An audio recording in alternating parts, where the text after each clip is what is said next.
وبركاته. نحمده ونستعينه ونستغفره ونؤمن به ونتوكل عليه ونعوذ بالله من شرور أنفسنا ومن سيئات أعمالنا.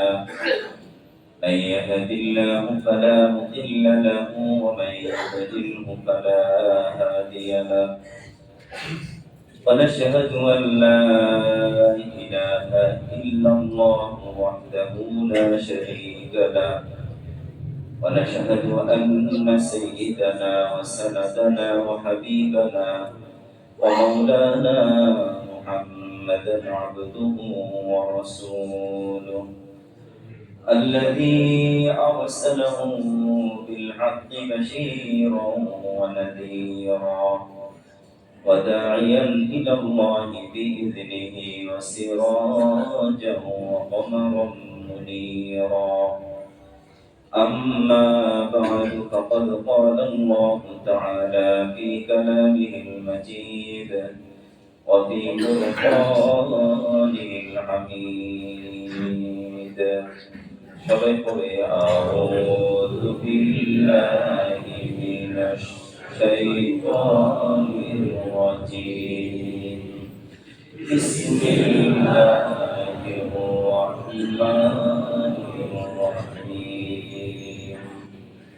الذي خلق الموت والحياة ليبلوكم أيكم أحسن عملا وهو العزيز الغفور.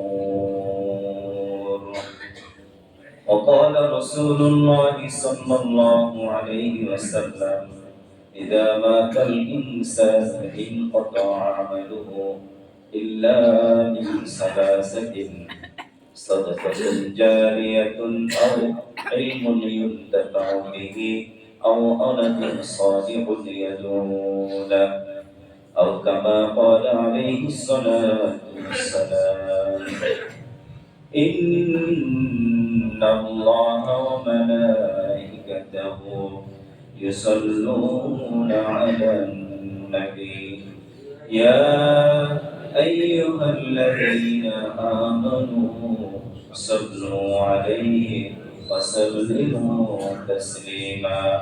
اللهم صل على محمد وعلى آل محمد كما صليت على إبراهيم وعلى آل إبراهيم إنك حميد مجيد. اللهم بارك على محمد وعلى آل محمد كما باركت على إبراهيم وعلى آل إبراهيم إنك حميد مجيد. بلغ العلا بكماله كشف الدجى بجماله حسنت جميع خصاله صلوا عليه وآله. মুআজ্জাজ মুহতারাম সম্মানিত মুসলিয়ান কিরাম, সর্বপ্রথমে আল্লাহ রাব্বুল আলামিনের শুকরিয়া আদায় করি, যিনি আমাদেরকে দয়া করে আজকের এই পবিত্র জুমার দিনে তারই ধরে আসার তৌফিক দিয়েছেন। এজন্য সেই মহান রবের দরবারে তারই দেওয়ার জবান দিয়ে তারই শেখানো ভাষায় কালিমাতুশ শুকর আদায় করে সবাই পড়ছি আলহামদুলিল্লাহ। ربنا لك الحمد حمدا كثيرا طيبا مباركا فيه يا ربي لك الحمد كما ينبغي لجلال وجهك وعظيم سلطانك। প্রশংসা করলাম কার? সর্ব অবস্থায় সকল প্রশংসার একমাত্র মালিক যিনি, সাথে সাথে আমরা সবাই অন্তরের অন্তঃস্থল থেকে নবীজির উপরে দুরূদ শরীফ পড়ে পড়ে সবাই পড়ে সাল্লাল্লাহু আলাইহি ওয়াসাল্লাম। শুরুতেই অত্যন্ত পরাক্রান্ত হৃদয় নিয়ে আমরা আমাদের মসজিদ কমিটির সেক্রেটারি মরহুম শাহজাহান কামাল সাহেবের কথা স্মরণ করছি। তিনি গত জুমায় আমাদের সাথে ছিলেন। গত রবিবারের দিবাগত রাতে আল্লাহ পাকের ডাকে সাড়া দিয়ে তিনি চিরবিদায় নিয়ে চলে গিয়েছেন।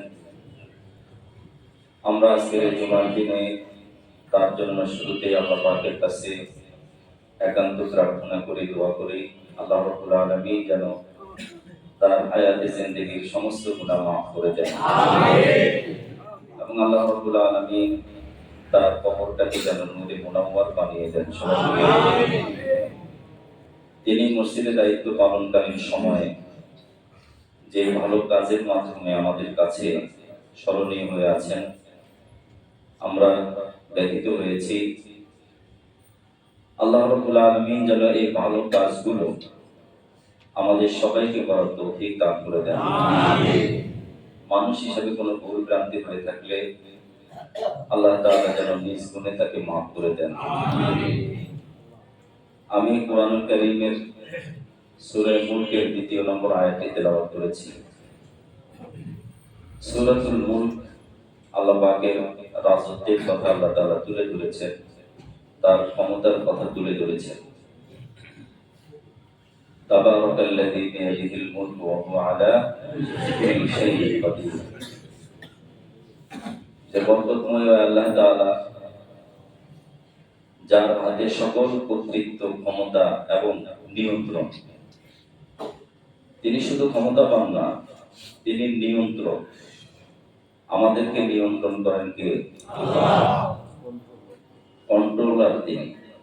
আমরা যেখানে যে অবস্থায় থাকি না কেন, তিনি আমাদেরকে নিয়ন্ত্রণ করেন। শুধুমাত্র আমরা নয়, আসমান জমিনে যা কিছু আছে, আমরা যা কিছু দেখি অথবা না দেখি, আমাদের কল্পনার বাইরে যা কিছু আছে, সব কিছুর একচ্ছত্র নিয়ন্ত্রণকারী যিনি, তিনি কে? আল্লাহ। আল্লাহ তাআলা তার মুলকিয়াতের, রাজত্বের, ক্ষমতার কথা বলতে গিয়ে আল্লাহ রাব্বুল আলামিন বলেন, তিনি ওই আল্লাহ যিনি মৃত্যু সৃষ্টি করেছেন এবং হায়াত সৃষ্টি করেছেন, যাতে তোমাদেরকে পরীক্ষা করে নিতে পারেন তোমাদের মাঝে কর্মে কে শ্রেষ্ঠ, আমলে কে শ্রেষ্ঠ, কাজে কে শ্রেষ্ঠ। কথায় নয়, কথায় শ্রেষ্ঠ হতে হবে নাকি কাজে? আল্লাহ রাব্বুল আলামিন কথা বলেননি, বলেছেন লিয়াবলুয়াকুম আইয়ুকুম আহসানু আমালা, আহসানু কওলা বলেন। আমরা এখন কথা ফুলঝুরি দিয়ে, হৃদয়গ্রাহী, মনোমুগ্ধকর বক্তৃতা দিয়ে মানুষের অন্তর জয় করার চেষ্টা করি, কিন্তু আল্লাহ রাব্বুল আলামিন বলেন যে তোমার কথাটা আমার কাছে যতটা না গ্রহণযোগ্য, তার চাইতে তোমার কাজটাই আমার কাছে বেশি প্রিয়। ঠিক কিনা বলেন? এজন্য এই কাজের আরবি শব্দ হলো আমল। আমরা আমল বলে জানি, কিন্তু আমল মানে কি? কাজ। এই কাজ দুই প্রকার হতে পারে। একটি হলো আমার নিজের ইচ্ছা অনুযায়ী কাজ করা, আর একটা হলো আমার রবের ইচ্ছা অনুযায়ী কাজ করা। তিনি যেহেতু সর্বময় ক্ষমতার অধিকারী, তিনি আমাকে সৃষ্টি করেছেন তার ইচ্ছা অনুযায়ী কাজ করার জন্য। আবার আমার ভিতরে একটা ইচ্ছা শক্তিও তিনি দিয়েছেন। এটা কেন দিলেন? লিয়াবলুয়াকুম, যে আমার ইচ্ছাটাকে আমি আল্লাহ পাকের ইচ্ছার উপরে কি নিয়ন্ত্রণে রাখতে পারি নাকি নিয়ন্ত্রণ করতে পারি না। যদি আল্লাহর ইচ্ছাটাই আমার ইচ্ছা হয়, আল্লাহ পাকের আকাঙ্ক্ষাটাই যদি আমার আকাঙ্ক্ষা হয়, আল্লাহ রাব্বুল আলামিন যেই জন্য আমাকে আপনাকে তৈরি করেছেন, সেটাই যদি আমার অভিপ্রায় হয়, আমার ইচ্ছা হয়, আমার কাজ হয়, তবে আমরা পরীক্ষায় উত্তীর্ণ হতে পারবো ইনশাআল্লাহ। এজন্য আল্লাহ রাব্বুল আলামিন কোরআনুল কারীমে হায়াতের সাথে মউতের কথা বলেছেন। কাইফা তাকফুরুনা বিল্লাহি ওয়া কুনতুম আমওয়াতা, যে কিভাবে তোমরা আল্লাহকে অস্বীকার করো, তোমরা ছিলে মৃত, অনস্তিত্ব, আমরা কিছুই ছিলাম না, ছিলাম।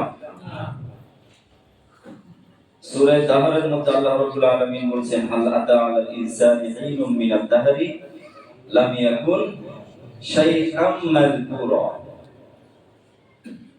যে মানুষের এমন একটি সময় ছিল, আজকে আমরা এখানে আছি, আমাদের নাম নেওয়ার মতো, আমাদের পদ পদবি মুখে নেওয়ার মতো এরকম কোনো অস্তিত্ব পৃথিবীতে ছিল না।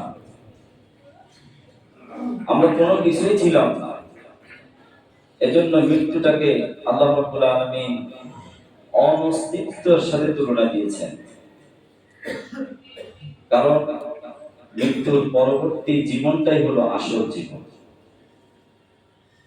আমরা যে এক সময় অনিস্তিত্বে ছিলাম, আমাদের কোনো কিছুই ছিল না, আল্লাহ রাব্বুল আলামিন আমাদেরকে তৈরি করেছেন, পৃথিবীতে এই অল্প সময়ের জন্য পাঠিয়েছেন, লিয়াবলুয়াকুম আইয়ুকুম আহসানু আমালা, পরীক্ষা নেবার জন্য, পরীক্ষা দেবার জন্য, যে তোমাদের মাঝে সর্বোত্তম আমলকারীকে। আমাদের মধ্যে আমলের তারতম্য আছে, কেউ বেশ আমলকারী, কেউ বা গুড আমলকারী, কেউ বা বেটার আমলকারী। আল্লাহ রাব্বুল আলামিন আহসানু আমালা বলে তার বান্দাদেরকে প্রিয় হবার জন্য, আল্লাহ রাব্বুল আলামিনের একেবারে নিকটবর্তী হওয়ার জন্য বলেছেন, তোমাকে বেস্ট আমলকারী হতে হবে। ঠিক কি না বলেন? অর্থাৎ আমলে, কাজে, কর্মে তোমাকে প্রিয় নবী মুহাম্মদুর রাসূলুল্লাহ সাল্লাল্লাহু আলাইহি ওয়াসাল্লামের পরিপূর্ণ অনুসারী হতে হবে। এজন্য মৃত্যু এমন একটা অবধারিত বিষয়, যার টিকিট আমাদের প্রত্যেকের সাথে আছে। মৃত্যুর টিকিট কিন্তু আমরা জন্মের সাথে কেটে নিয়ে আসছি, এটা আমাদের সাথে দেওয়া হয়েছে। কিন্তু মজার বিষয় হলো, আমরা জানি না টিকিট আমার হাতে আসছে, টিকিট হাতে আমার আছে, কিন্তু গাড়িটা কখন আসবে জানা আছে? গাড়িটার সুনির্দিষ্ট সময়, সুনির্দিষ্ট স্থান, সুনির্দিষ্ট জায়গা, এটা জানেন কে? কখনো ঘোষণা দিয়ে আসে, আবার কখনো ঘোষণা ছাড়াই চলে আসতে পারে।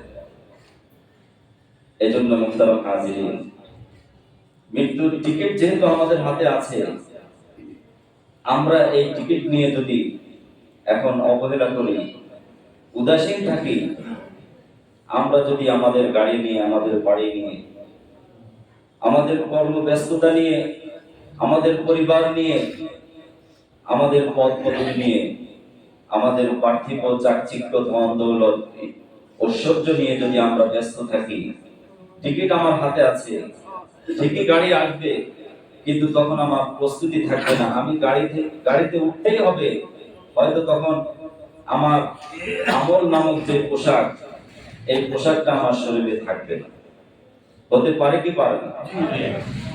এজন্য মুহতারাম হাজিরিন, নবীজি বলেন, দুনিয়া থেকে মানুষ যখন বিদায় নিয়ে চলে যায়, তার সাথে কোনো কিছুই যায় না, শুধুমাত্র তিনটা আমল, তিনটা কাজ, তিনটা জিনিস তার পরকালের সাথী হয়ে থাকে, মৃত্যুর পরবর্তী জীবনের সাথী। এক নম্বর হলো সাদাকাতুন জারিয়া। এক নম্বর কি? সাদাকাতুন জারিয়া। সাদাকা বলা হয় দান, যেটি একমাত্র কার জন্য করা হয়? আল্লাহর জন্য, অর্থাৎ আল্লাহকে সন্তুষ্ট করার জন্য যে দান করা হয়, যেই দানটা এর মধ্যে দানবীর অথবা লোকে আমাকে বাহবা দিবে, আমাকে প্রশংসা করবে, এই প্রশংসার উদ্দেশ্যে যে দান করা হয় সেই দান আল্লাহর কাছে কি হয় না, গ্রহণ হয় না। আর জারিয়া বলা হয় যেই দানের ক্রিয়া, যেই দানের কাজটি, যেই দানের প্রতিদান আমার নিজের জন্য চলমান থাকবে, কন্টিনিউ থাকতে থাকবে। যেমন আমি আপনি আল্লাহর ঘর নির্মাণ করলাম, জনকল্যাণমূলক কোনো কাজ করলাম, একটা মানুষের পিপাসা নিবারণের জন্য সামান্য একটু পানি দিলাম, অথবা একটা জায়গায় বিশুদ্ধ পানির সংকট, আমি বিশুদ্ধ পানির ব্যবস্থা করে দিলাম, একটা টিউবওয়েল স্থাপন করে দিলাম, একটা মাদ্রাসায় গরিব অসহায় এতিম ছাত্ররা পড়াশোনা করে তাদের কিতাবের ব্যবস্থা করে দিলাম, তাদের থাকা খাওয়ার ব্যবস্থা করে দিলাম। যে কাজগুলো জনকল্যাণে আল্লাহ রাব্বুল আলামিন প্রিয় নবী মুহাম্মদুর রাসূলুল্লাহ সাল্লাল্লাহু আলাইহি সাল্লামের নির্দেশিত কাজ, এই সমস্ত কাজগুলো যেগুলো আমি আপনি আমার নিজের জন্য করলাম, আমার ইন্তেকালের পরে, মৃত্যুর পরে চলমান জারিয়া হিসাবে, সদকা হিসাবে আমার কবরে এই সওয়াব যেতেই থাকবে। সুবহানাল্লাহ। দ্বিতীয় নম্বর, ইলমুন ইউনতাফাউ বিহি। দুনিয়াতে আমরা যা কিছু জ্ঞান অর্জন করি, ইলম অর্জন করি, যে ইলমটা একমাত্র আল্লাহকে চেনার জন্য, আল্লাহর পরিচয় লাভের জন্য যে ইলম হয়, যেমন কোরআনের জ্ঞান, হাদিসের জ্ঞান, দ্বীনি শিক্ষা, এই শিক্ষা অর্জন করে আমার দ্বারা যত মানুষ শিক্ষিত হলো, আমি কোরআন শিখলাম, কোন একজন অশিক্ষিত মানুষকে কোরআন শেখালাম, আমি দ্বীন শিখলাম, আরেকজনকে দ্বীন শেখালাম।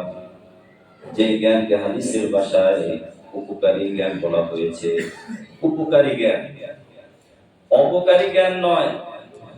দুনিয়াতে এরকম অনেক জ্ঞান আছে যেগুলো মানুষের শুধুমাত্র অর্থ, টাকা পয়সা, ধন দৌলত, এগুলো উপার্জনের সহায়ক হয়, কিন্তু পরকালের জন্য কোনো সহায়ক হয় না। সেটা প্রকৃত জ্ঞান নয়, সেটা উপকারী জ্ঞান নয়।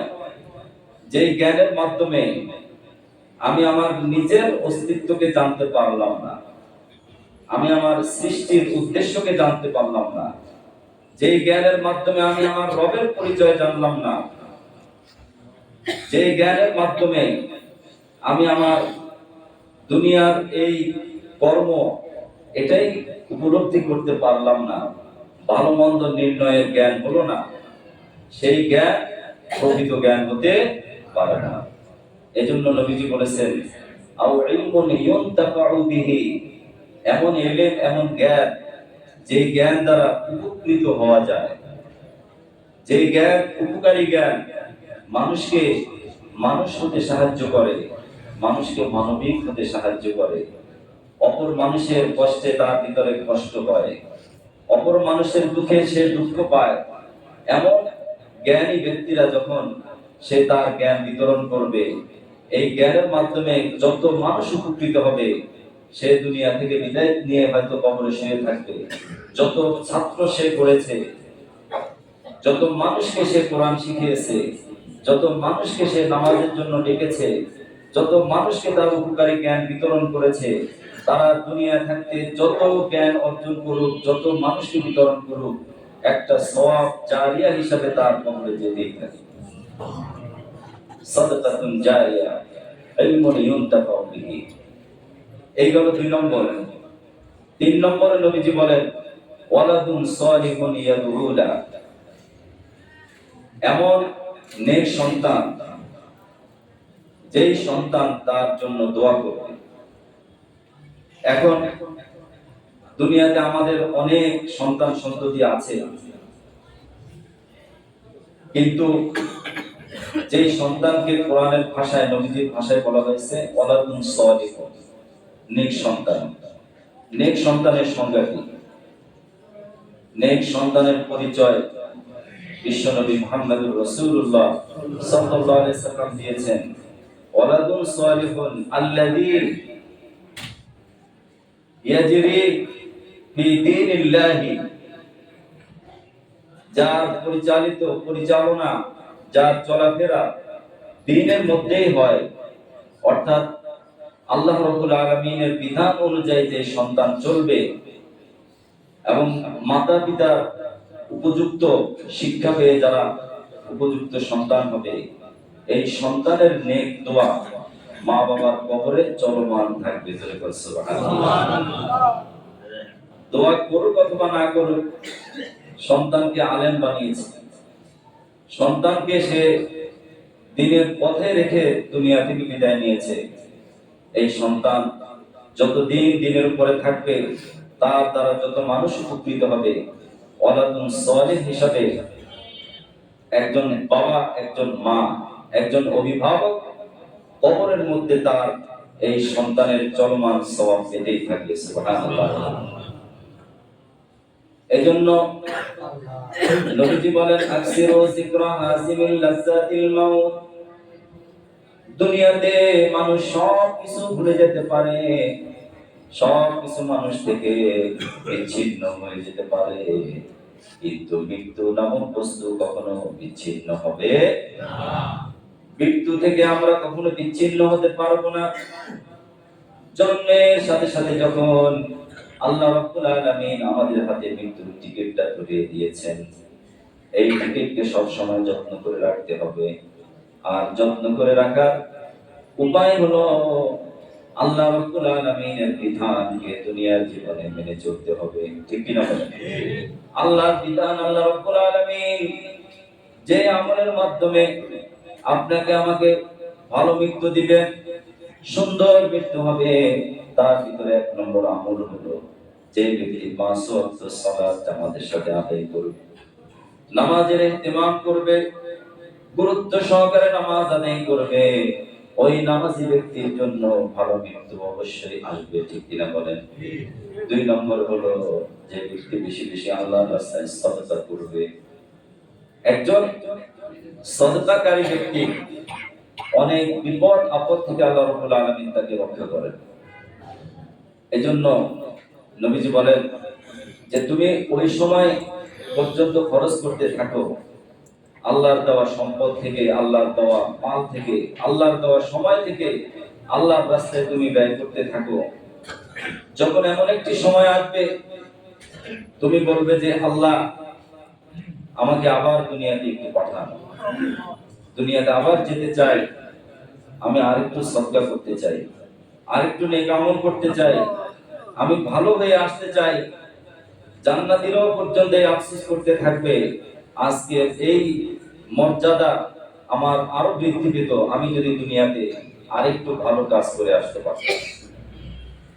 আর জাহান্নামীরা তো আফসোস করতে করতে শেষ হয়ে যাবে, সেদিন আফসোস আর কোনো কাজে লাগবে না। এজন্য প্রকৃত মুখলিস, প্রকৃত দরিদ্র ওই ব্যক্তি যার অনেক টাকা পয়সা আছে, সদকা আছে, আমল আছে, সব কিছু আছে, কিন্তু তার দ্বারা মানুষ ক্ষতিগ্রস্ত হয়েছে, অন্য কোন মানুষের হক নষ্ট করেছে, এমন ব্যক্তি কিয়ামতের দিন সকল নেক আমলগুলো যার ক্ষতি করেছে তাকে দিয়ে দিতে হবে, সে নিঃস্ব হয়ে যাবে। এজন্য মুহতারাম হাজিরিন, আমরা প্রত্যেকটা দিন, প্রত্যেকটা সময়, প্রত্যেকটা মুহূর্ত মৃত্যুর একেবারে কাছাকাছি আছি। এর চাইতে কাছে মনে হয় পৃথিবীতে আর কোনো কিছু হতে পারে না। চিন্তা করেন, দেওবন্দের একজন প্রবীণ শিক্ষক জুলফিকার আলী নকশবন্দি রহমাতুল্লাহি আলাইহি, তিনি একটি ঘটনা লিখেছেন। তার খুতবাতে জুলফিকার মধ্যে ঘটনাটি রয়েছে। একটা ব্যক্তি সে একটা জায়গায় মরে পড়ে আছে, মৃত্যুবরণ করেছে। লোকটা অপরিচিত ব্যক্তি, তার কোনো বাড়ি ঘর ঠিকানা কেউ জানে না, সাথে কোনো মোবাইলও নেই, কোনো আইডি কার্ডও নেই, কোনো কিছুই নেই। মানুষ নির্ধারণ করতে পারছে না সে কোথাকার, কোন এলাকার। স্থানীয় লোকেরা স্থানীয় মসজিদের ইমাম সাহেবের কাছে এসে বললেন, একটা বেওয়ারিশ লাশ পাওয়া গেছে, লাশের ঠিকানা আমরা কেউ জানি না, আপনি দয়া করে দাফন কাফনের ব্যবস্থা করেন। চতুর্দিকে ঘোষণা করা হলো, ওয়ারিশদের কোনো সন্ধান পাওয়া যায়নি, ওয়ারিশদের কোনো খোঁজ খবর পাওয়া যাচ্ছে না। এরকম তো ঘটনা হতে পারে আমাদের জীবনে, যে আজকে হয়তো আমি পরিচিত হিসাবে মৃত্যুবরণ করেছে আমার বাবা বা আমার ভাই, কিন্তু আমি তো বেওয়ারিশ হিসাবে তো দাফন হয়ে যেতে পারি, পারি কি পারি? অপরিচিত একটা জায়গা যদি আমার আপনার মৃত্যু হয়ে যায়, কেউ হয়তো ঠিকও করতে পারবে না কোন এলাকার মানুষ, কোন জায়গার মানুষ। এইভাবে ইমাম সাহেবের তত্ত্বাবধানে তাকে কাফন দাফন করে দাফন করা হলো। এর মধ্যে প্রায় 1-2 মাস পরে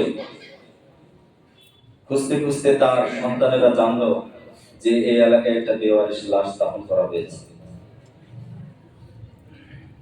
তো লাশটার ছবি তুলে রাখা হয়েছিল, সন্তানরা ছবি দেখে শনাক্ত করেছে যে আমার বাবা মৃত্যুর আগে একটু তার স্বাভাবিক জ্ঞান সে হারিয়ে ফেলেছিল, যেখানে সেখানে চলে যেত, আমরা তাকে ধরে রাখতাম, হঠাৎ করে সে অপরিচিত হয়ে উধাও হয়ে যায়, নিখোঁজ হয়ে যায়, আমরা সন্ধান পাইনি।